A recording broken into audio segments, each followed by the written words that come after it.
deputies from the Pinellas County Sheriff's Office in Florida went to an unincorporated area of Largo on March the 23rd of 2023 and arrested teenager Naledi Roberts on felony child abuse charges. Law enforcement had recently come upon a disturbing social media video. It was recorded by Roberts and showed her placing a lit marijuana cigarette in the mouth of a young girl she was babysitting for a friend who was also in her teens. In the footage, the victim was seen inhaling, as indicated by the embers glowing brighter. Roberts then took the cigarette out of her mouth, placed it in her own mouth and inhaled. At first, the teen only admitted to smoking marijuana near the girl but denied ever placing the cigarette in her mouth. Only after she was confronted with the video evidence did she admit to what had transpired while the victim was under her care. Roberts provided no reason for her actions and the outcome of her criminal case was unclear.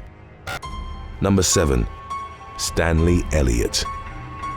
On June the 19th of 2021, Jeffrey Hibbert, aged 61, and his 29-year-old wife, Michelle, went out for drinks and asked Stanley Elliot to babysit their young boy at their semi-detached bungalow in Basingstoke, Hampshire, England. Elliot, who was at the time in his early 50s, was reported to have been a trusted family friend. When the couple returned, however, he charged them with a knife and began stabbing them. During the struggle, Michelle was able to grab Elliot's phone and call the emergency services, telling the operator that she and her husband had been knifed. She clearly named the attacker as Stan Elliot. When asked where she'd suffered the knife wounds, the 29-year-old responded, "In my stomach. My husband has been stabbed all over." In the moments that followed, the woman was heard pleading with the knifeman, "I have got to look after my son, please." Her cries suddenly stopped and the recorded call captured the blood-curdling sounds of Elliot cutting her throat. The Hibbert's son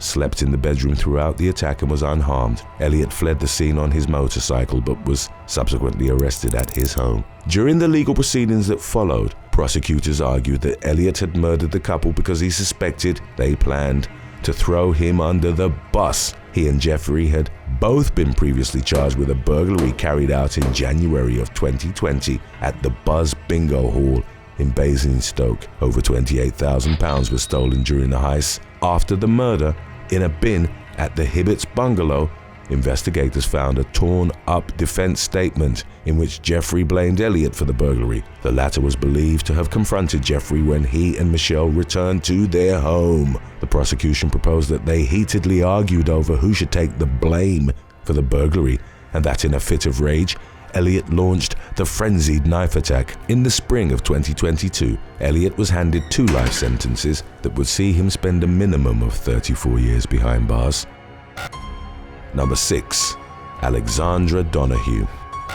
In the spring of 2012, Chicago law enforcement took 22-year-old Alexandra Donahue into custody on charges of theft. Donahue was questioned following her employment as a babysitter for a family in the affluent Northbrook neighborhood. The father had alerted the authorities after cash had gone missing from the children's wallets. The pilfered sum was estimated at around $600. The family confronted Donahue, who denied taking the money. She maintained her innocence during her initial interviews with law enforcement, but when pressed further, confessed to the theft.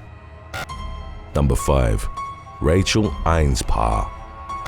In mid-April of 2017, Colorado woman Rachel Einspaar was jailed for 6 years after she'd pleaded guilty to multiple charges stemming from 2 separate cases. The first revolved around the 28-year-old pocketing roughly $32,000 by skimming money off the top from a small business where she'd been hired as a manager. She was caught and consequently faced a litany of embezzlement-related charges. The other case stemmed from Einspaar robbing a bank with 2 children in tow. On May the 13th, she went to a drive-through bank in Severance and sent a note to the teller that read, "Do not sound an alarm. The man in the very back wants $100 and $50. No die packs or trackers. He has a gun on my kids." Believing lives were at risk, the teller gave Einspaar $500.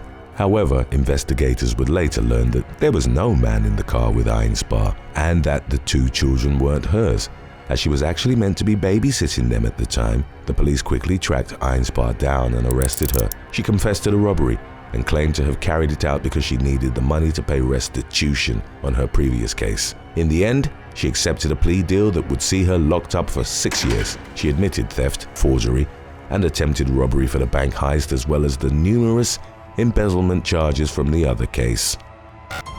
Number 4. Juliana Perez Magales. Following a 911 call placed on February the 24th of 2023, Christine Banfield and Joseph Ryan, both of whom were in their late 30s, were found in an upstairs bedroom of the former's home in Herndon, Virginia. The woman had suffered critical knife injuries to the neck, while Joseph had been shot dead. In the immediate aftermath, Christine was rushed to a hospital where she too succumbed to her injuries. 2 firearms and a bloody knife were recovered from the scene. Christine was married to and had a 4-year-old daughter with Brendan Banfield, a special agent for the IRS. For months, he'd been having an affair with the couple's Brazilian babysitter, 22-year-old Juliana Perez Magales. She placed the 911 call that led the authorities to the affluent couple's mansion. During Juliana's emergency call, Brendan spoke into the phone to say he'd shot an intruder because he'd stabbed his wife. In her interviews with the police, Juliana said that she was about to take the Banfield's daughter to the zoo, but returned to the mansion upon realizing that she'd forgotten some lunchboxes. It was then that she noticed an unfamiliar car in the driveway. She called Brendan, who told her to wait for him outside. They entered the mansion together and heard commotion coming from the main bedroom. Brendan reportedly headed to the room with his weapon drawn. He claimed to have found Christine naked and Joseph, who was clothed, holding a knife to her throat. Brendan told him to drop the blade, but he reportedly started stabbing Christine. The IRS agent shot him. Juliana, who in the meantime had grabbed a second firearm from the home, also shot Joseph, killing him. The investigation that followed revealed that Joseph had connected on a fetish website with a user called Anastasia9, operating from a computer in the Banfield household. The authorities couldn't determine who was behind the account, but the individual in question had sent Joseph a photo of Christine in her bathing suit and set up an intimate rough play rendezvous. The man went to the home where he was eventually shot dead by Brendan and Juliana. A lengthy investigation followed to determine what had truly occurred in the Banfields' home on the day of and in the lead-up to the killings. In September of 2024, Fairfax County Police Department Chief Kevin Davis stated during a press conference, 570 days later, we know the deaths of Joseph Ryan and Christine Banfield are in fact murders. 2 forensic experts spent over a year reviewing the evidence, concluding that the bodies were moved and repositioned after the victims were fatally wounded and that Christine's blood had been smeared on Joseph's arms. Other aspects of Brendan and Juliana's story suggested they'd been responsible, such as him shooting Joseph only after he'd supposedly started stabbing Christine, and the babysitter waiting for 10 minutes before calling 911. In September of 2024, Brendan was indicted by a grand jury on 4 counts of aggravated murder. In connection to the incident, Juliana had previously been arrested and charged with second-degree murder for Joseph's death. Investigators suspected that the duo had planned the murders in order to get rid of Christine and be together. It was unclear how Joseph factored into the plot, whether he'd been lured to the home under false pretenses or if he and Christine had actually planned to see each other. Brendan and his babysitter lover had been involved since August of 2022, and in the months before the killings, had taken a trip together to New York. In the wake of Christine's murder, Juliana moved into the master bedroom and placed a framed photo of her and Brendan on the nightstand. While they were both jailed, their conversations were monitored, and in early September of 2024, Juliana told Brendan, I hope you are not just staying with me because you are afraid I'm going to turn against you. As of the latest updates on the matter, their cases were ongoing, with Juliana's murder trial set to commence in November of 2024. Number 3. Sha Ashelman. Pennsylvania man Sha Ashelman was babysitting at a home in Watsontown on December the 19th of 2014. While little Connor Parsons' mother was away, 24-year-old Ashelman went upstairs and found the receipt for a Mickey Mouse-themed table and chair set. It was meant to be a Christmas gift for Connor. Ashelman took the receipt and stole the set from under the Christmas tree. He then returned to the family dollar home from which it had been purchased and pocketed a $30 refund. Ashelman was living with friends and had no fixed address when the police tracked him down. He was arrested on charges of theft and forgery after he'd given a fake signature for the refund. As news of the incident spread, Family Dollar offered a new Mickey Mouse set as a gift for Connor. Today's topic was requested by Paula Tink Tink 5343 and Stephen Johnson 8736.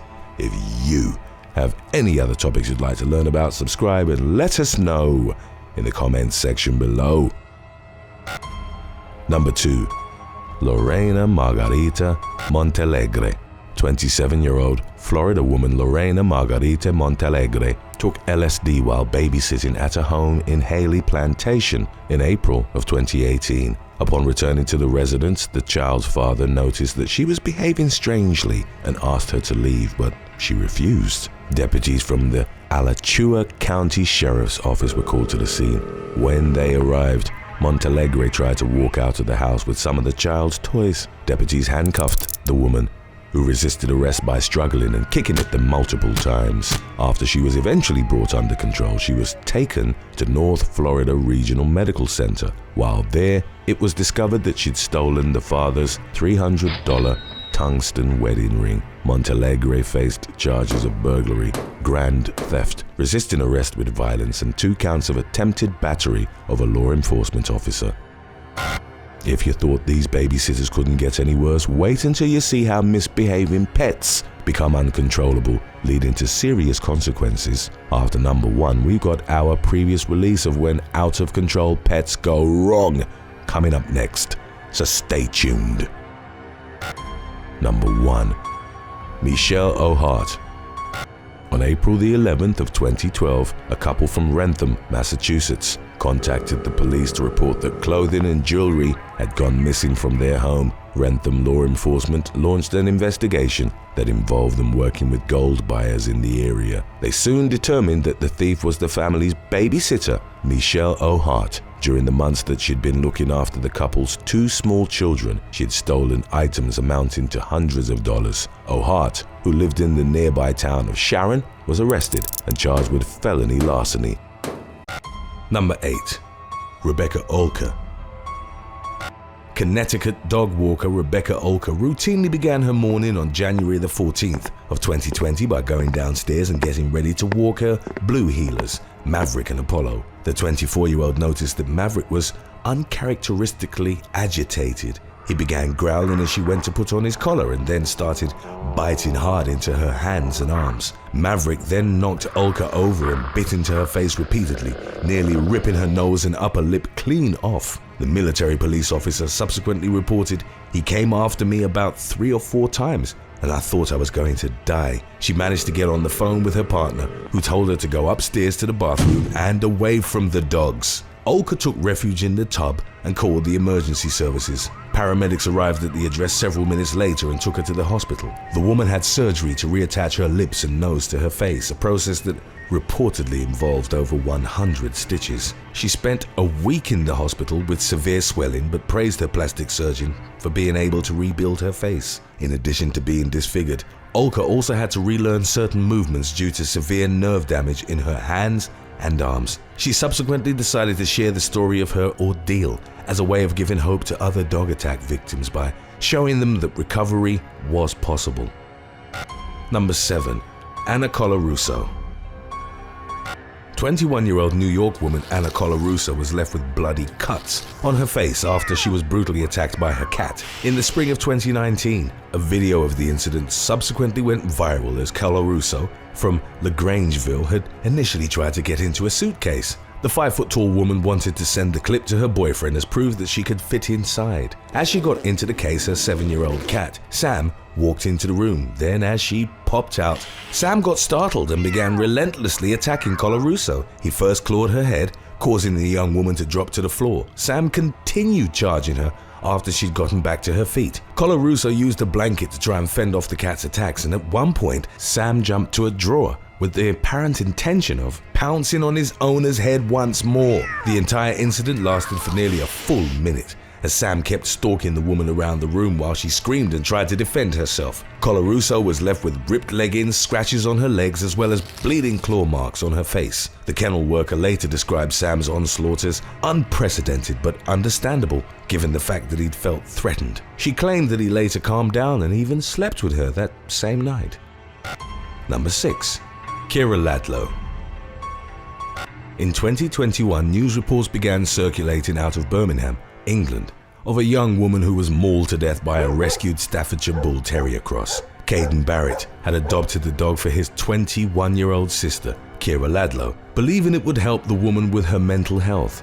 Ladlo, a kickboxing enthusiast, reportedly suffered from emotional unstable personality disorder. Barrett had taken in the dog named Gucci the previous year after learning she was about to be given away after biting one of her previous owner's other dogs. Gucci had reportedly adapted well to her new home, bonding with Ladlo, and the pair became inseparable. The night before the fatal mauling, however, the woman had told her brother that she was worried Gucci might bite her, but he dismissed her concerns as, by his own admission, he thought she'd skipped out on her treatment. The following day, February the 5th, Barrett left for work as Ladlo slept with Gucci beside her. When he returned to the home in the Kitts Green area at around 2 p.m, he found Ladlo lying face down in the living room covered in blood and Gucci cowering in a corner. A Birmingham assistant coroner recorded a narrative verdict of Ladlo being attacked by the dog, told a media outlet, "Nobody will ever know what caused the tragic shift." Gucci was put down in the fatal attack's aftermath. Number 5. Incident in Barnsley. In September 2018, a video began circulating online of an incident in the market town of Barnsley, England, of an owner and his pet being attacked by another dog. It occurred near the scene of a recent non-fatal stabbing in which a 6-foot-tall woman, identified as the perpetrator, had been seen running down the town's main street repeatedly shouting, "Kill!" She was taken into custody, and South Yorkshire Police was already investigating the crime scene when the dog attack occurred, only yards away. The larger dog initially sank its teeth into the smaller animal while the owner was carrying it in his arms. The man desperately tried to separate them, and as his pet fled, he punched and kicked the attacking dog, which was later captured by the police. The incident was largely overshadowed by the stabbing in media reports, and it remained unclear what charges the attacking dog's owner faced and what injuries the smaller animal had suffered. Number 4. Jacqueline Durand. The day before her 22nd birthday, on December the 23rd of 2021, a University of Texas at Dallas student was horrifically mauled by 2 dogs that were under her care. In the days leading up to the attack, Jacqueline Durand had met the dogs, a mixed breed German Shepherd and a Pit Bull, at the home of Ashley Joe Bishop and Justin Avery Bishop. The first meeting went well, and Durand was hired to watch the dogs while they were away. As she headed back to the Dallas County residence on the 23rd, the owner assured her that the dogs would be crated. It was only shortly before her visit that Ashley Joe announced she'd been unable to lock up the dogs. Durand had barely turned the key inside the front door when the German Shepherd and the Pit Bull pushed the door open and attacked her. She was knocked to the ground, and the 2 animals viciously tore into her. They ripped off her clothes and left puncture marks all over her body. The dogs chewed into Durand's face, eating her ears, nose, and most of her face below the eyes, narrowly missing her carotid artery. The victim's mother referred to her survival as a testament of her strength, as Durand only had about 20 pounds over the Pit Bull, believed to have inflicted the most severe of her life-threatening injuries. The young woman was rushed to the hospital and had multiple reconstructive surgeries, with parts of her recovery involving her retraining the muscles on her face. As of late January 2022, Durand was still recovering in the hospital and was scheduled for more surgery. Number 3. Marissa Gotro. While walking her roommate's dog in Calgary, Canada, Marissa Gotro became the victim of an attack involving multiple pit bulls. As she and the golden retriever named Copper were near Gotro's front lawn, 4 pit bulls charged them. Later, talking to a media outlet, the young woman described how she was starfishing Copper on the ground while the aggressive dogs were biting them from every angle. A car then pulled up, and its occupants proceeded to hit the pit bulls with a lacrosse, but they were unyielding in their attack. It was only after another man had begun kicking them that the animals finally retreated. According to Gotro's roommate, Danielle Lewis, they were still running wild when the police arrived at the scene, with their owner nowhere in sight. Gotro survived the attack with minor injuries and Copper recovered as well, although he did need stitches and staples. Commenting on the incident, Lewis mentioned that she was aware of the stigma associated with the pit bull's breed, but primarily blamed their aggression on poor living conditions and improper care. The owner, who wasn't identified, faced several fines in the attack's wake. Number 2. Abby and Buckles. In August of 2018, in the Washington Heights neighborhood of Manhattan, New York City, a woman and her dog were charged by an aggressive pit bull. It hadn't been leashed by its owner. The victim was only identified as Abby, while her pet was named as Buckles, a 5-year-old Cavalier King Charles Spaniel. They crossed paths with the pit bull on 180th Street and Pinehurst Avenue. It clamped its jaws on Buckles' throat, and the smaller dog was powerless to oppose it. A passerby captured the attack, and the footage would show Abby on the ground, scrambling to separate the dogs with the help of another man. The pit bull circled back several times, also biting into Buckles' legs. One man, presumably the owner, eventually leashed the pit bull and walked away, allegedly without saying anything. Abby sustained some scratches and bruises, while Buckles took the brunt of the damage. His jaw was completely destroyed in the attack, and he required reconstructive surgery that involved the insertion of wires and tubes. He was expected to recover, but his owners were concerned that he might be scarred by fear. In his previous household, Buckles had been abused, and the attack had reportedly occurred just as his new owners had been making progress in getting him to trust again. Number 1. Rachel Anderson. On Boxing Day 2018, a woman who'd been babysitting for her friend was nearly mauled to death by the woman's Siberian Husky. 39-year-old Rachel Anderson from Birmingham was looking after her friend's 2 children, and at around midnight had gone to get a drink for one of them. It was at that point that the dog named Storm attacked her. The massive animal clamped on the woman's face and brought her to the ground before dragging her from the living room to the kitchen. Over the course of approximately 45 minutes, Anderson was repeatedly bitten by the dog, mostly in her right arm, which she'd used to defend herself. She remembered feeling like she was going to die in the kitchen. Storm would ragdoll Anderson by taking her down to the floor and biting her whenever she tried to get up, reportedly treating her arm like a chew toy. The woman ultimately urged the children to intervene, shouting out, "You need to come in and stab this dog." The little girl she'd been babysitting grabbed a knife that was out of Anderson's reach and stabbed Storm in the backside, prompting the dog to unclench its jaws. The girl then released Storm into the garden. Anderson called the emergency services, and responding police officers fatally shot the dog. The woman was hospitalized for nearly 2 months, a period during which she had roughly 10 operations involving cleaning her gaping arm wound, stitching it up, and applying skin grafts. Doctors feared they'd have to amputate after Anderson's grafts wouldn't take, and she developed an infection that was eating away at her forearm muscle. A surgeon then decided to cut a flap in her stomach and sewed the arm inside for 4 weeks in a last-ditch effort for unharmed skin to grow over the top. The procedure, albeit uncomfortable for Anderson, who'd struggled to maintain her balance throughout, ultimately prevented amputation. Thanks for watching. Would you rather hire a babysitter off of Craigslist or have a crew of rowdy frat bros watch your children? Let us know in the comments section below.